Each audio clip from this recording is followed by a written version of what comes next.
Hi friends, welcome to SK Innovations. இன்னைக்கு நம்ம என்ன பார்க்க போறோம்னா பெருங்காயத்தூள் எப்படி வீட்லயே பண்ணலாம்னு பார்க்கலாம். அந்த பெருங்காயத்தூள் வீட்லயே பண்றதுக்கு என்ன காரணம்னு ஃபர்ஸ்ட் தெரிஞ்சுக்கோங்க. நம்ம எல்லாரும் கடைகள்ல இருந்து தான் இதுவரைக்கும் பெருங்காயத்தூள் வாங்கியிருப்போம். அது எந்த பிராண்டான பெருங்காயத்தூளா இருந்தாலும் சரி, அதோட பேக் சைடுல இன்கிரிடியன்ட்ஸ் போட்டிருப்பாங்க. அதை நீங்க ஒரு தடவை கூட படிச்சிருக்க மாட்டீங்க. அப்படி படிச்சு பார்த்தா உங்களுக்கே தெரியும். அதில் பார்த்தீங்கன்னா இன்கிரிடியன்ட்ஸ்ல வெறும் asafoetida அப்படின்னு மட்டும் இருக்காது. அது கூடவே கம் அரபிக் ரீஃபைன்டு வீட் ஃப்ளார்ன்ட்டு இருக்கும். இது பார்த்தீங்கன்னா கம் அரபிக் வந்து 60% கலந்துருப்பாங்க. ரீஃபைன்டு வீட் ஃப்ளார் வேறு எதுவுமே இல்லை, மைதா மாவு தான். அது வந்து 30% கலந்துருப்பாங்க.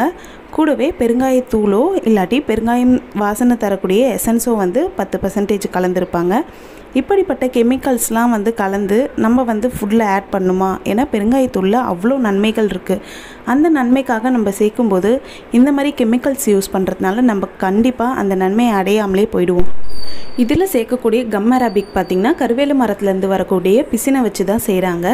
இதெல்லாம் வந்து கெமிக்கல்ன்றதுனால கண்டிப்பாக நம்ம இனிமேல் இந்த மாதிரி கடைகளில் விற்கக்கூடிய பெருங்காயத்தூளை வாங்கி பயன்படுத்த வேண்டாம்.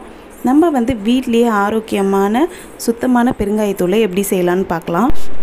நான் இன்றைக்கி எடுத்திருக்க பொருள் என்னென்னா பால் பெருங்காயம். இது வந்து பால் காயம்ட்டும் சொல்லுவாங்க. இது பார்த்திங்கன்னா எல்லா நாட்டு மருந்து கடைகள்லையுமே கண்டிப்பாக கிடைக்கும். இந்த பால் பெருங்காயம் பார்த்திங்கன்னா இந்த மாதிரியோ இல்லாட்டி இதை விட பெரிய சைஸ்லேயோ உங்களுக்கு கிடைக்கும். அப்படி பெரிய சைஸாக இருந்தால் 1-2 வந்து உடச்சி விட்டுக்கோங்க. இது பாருங்கள் எந்த மாதிரி கலரில் இருக்குன்ட்டு. இது வந்து பியோர் பெருங்காயம். இதில் எந்த ஒரு கலப்படமும் கிடையாது. இதை வந்து இப்போ நம்ம தேவைக்கேற்ப எப்படி பவுடர் ஆக்கலான்னு பார்க்கலாம். ஒருவேளை நீங்கள் இதையே சின்ன சின்ன பீசஸாக உடச்சி குழம்புலையோ கூட்டுலையோ போட்டுக்கலாம். இல்லை பவுடராக வேணும்னு நினைக்கிறவங்க இதை வந்து சின்ன சின்ன பீசஸாக உடச்சி மிக்ஸி ஜாரில் சேர்த்துக்கோங்க. இந்த வந்து ஓரளவுக்கு சின்ன சைஸ்ன்றதுனால நான் உடைக்கலாம் இல்லை. இப்போ இதை உடச்சி சேர்த்துட்டு நல்லா ஃபைன் பவுடராக அரைச்சிக்கலாம். பாருங்கள் நம்மளோட பெருங்காயத்தூள் ரெடி ஆகிடுச்சு. இதை வந்து அப்படியே நம்ம ஸ்டோர் பண்ணாமல் ஒரு தடவை வறுத்துட்டு அதுக்கப்புறம் நம்ம ஸ்டோர் பண்ணிக்கலாம். இப்போ நம்ம பொடி பண்ணி வச்சுருக்க பால் பெருங்காயத்தை ஒரு ட்ரையான பேனில் வந்து சேர்த்துக்கோங்க. எண்ணெய்லாம் எதுவும் சேர்க்காம இதை வந்து ஒரு 2-3 நிமிஷத்துக்கு மீடியம் ஃப்ளேமில் வச்சு நல்லா வறுத்து விட்டுக்கலாம். கரிஞ்சிடாமல் பார்த்துக்கோங்க. இந்த மாதிரி வறுத்துட்டு ஸ்டோர் பண்ணுறதுனால இது நல்லா கட்டிப்படாமலும் பூச்சி பிடிக்காமலும் இருக்கும். இப்போ நான் ஒரு 2 நிமிஷம் நல்லா வறுத்துட்டு உங்களுக்கு காட்டும் பாருங்கள். இப்போ நான் இதை ஸ்டவ் ஆஃப் பண்ணிவிட்டு நல்லா ஆற வச்சுக்கிறேன். இப்போ பார்த்திங்கன்னா இது நல்லா ஆறிடுச்சு. இது ஒரு கிளாஸ் கண்டெய்னர்லேயோ இல்லாட்டி ஏர்டைட் பாக்ஸ்லேயோ போட்டு ஸ்டோர் பண்ணி வச்சுக்கலாம்.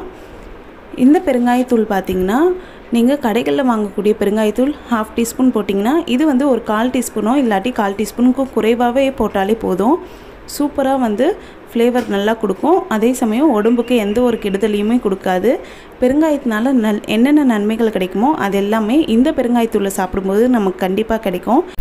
கடைகள்லேருந்து வாங்கக்கூடிய பெருங்காயத்தூளை ரெகுலராக யூஸ் பண்ணிட்டு வந்தால் என்னென்ன பக்க விளைவுகள் வரும்னு கண்டிப்பாக நீங்களும் கூகுளில் வந்து ப்ரௌஸ் பண்ணி பாருங்கள். நிறைய இன்ஃபர்மேஷன் இருக்குது.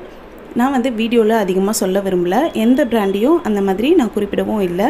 கண்டிப்பாக நீங்கள் வைத்திருக்க பெருங்காயத்தூள் டப்பாவில் இன்க்ரீடியன்ட்ஸ் என்னன்னு நீங்களும் செக் பண்ணி பாருங்கள். நீங்களும் இனிமேல் கடைகள்லேருந்து பெருங்காயத்தூள் வாங்காமல் இந்த மாதிரி நாட்டு மருந்து கடைகளில் பால் பெருங்காயம் கேட்டு வாங்கி பொடி பண்ணி வச்சு யூஸ் பண்ணுங்கள்.